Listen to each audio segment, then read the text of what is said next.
ஒரு சண்டேனாவே ஒரு பயங்கரமான எபிசோடாக தான் இருக்கும். ஏன் அப்படின்னா, இந்த வீக் வந்து யோசித்தேன், எப்புட்றா எதுவுமே கன்டென்ட் கிடைக்கலையே, இதான் நேற்று எல்லாமே பேசிட்டாங்களே அப்படின்னு பார்த்தேன்.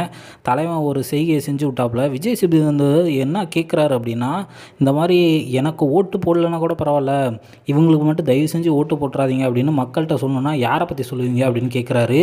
ஒரு சரியான கேள்வின்னு தான் சொல்லுவேன். ஏன் அப்படின்னா, இன்னும் 3 வாரம் தான் இருக்குது. அவங்களோட உள்ளத்தை வந்து கண்டிப்பாக வந்து யாராச்சும் ஒருத்தர் வந்து இவன் இவ்வளோ நாள் இருக்கான் அப்படின்னு நினச்சிருப்பாங்க.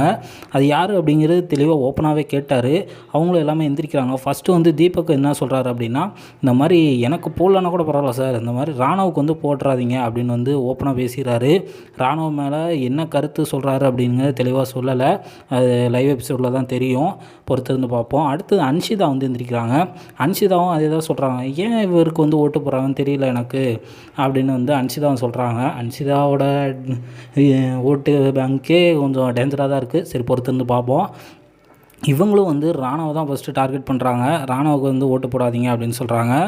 சரி, அடுத்து வந்து ஜாக்லின் எந்திரிக்கிறாங்க. ஜாக்லின் எந்திரிச்சிட்டு, இந்த மாதிரி எனக்கு ஓட்டு போடலன்னா கூட பரவாயில்ல சார், விஷாலுக்கு போடாதீங்க அப்படின்னு சொல்கிறாங்க. விஷாலுக்கு போடாதீங்கன்னு சொல்கிறது வந்து நான் எக்ஸ்பெக்ட் பண்ணது தான். ஏன் அப்படின்னா, இவங்க வந்து விஷாலும் இவங்க வந்து கொஞ்சம் முரண்பாடு அதிகமாகவே இருக்கும்.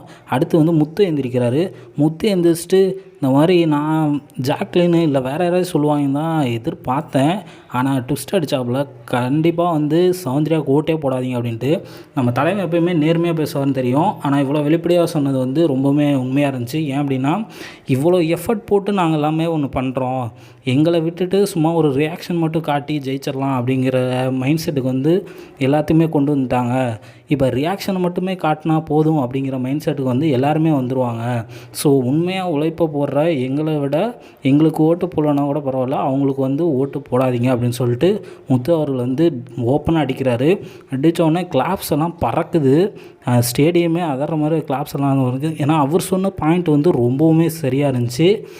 ஏன் அப்படி சொல்கிறேன்னா, எல்லாருமே இந்த 83 நாளாக வந்து ஒரு நல்ல எஃபோர்ட்டை போட்டிருக்காங்க. நிறைய டாஸ்க்கு விளாண்டுருக்காங்க. எந்த ஒரு டாஸ்க்குமே விளையாடாமல் ஜஸ்ட்டு வந்து க்யூட் ரியாக்ஷனை வச்சு மட்டுமே இவ்வளோ தூரம் ட்ராவல் பண்ணியிருக்காங்க சௌந்தர்யா. அது ஒத்துக்கலைனாலும் அதுதான் உண்மை. நீங்கள் என்ன நினைக்கிறீங்கன்னு மறக்காமல் கமெண்ட்டில் சொல்லுங்கள்.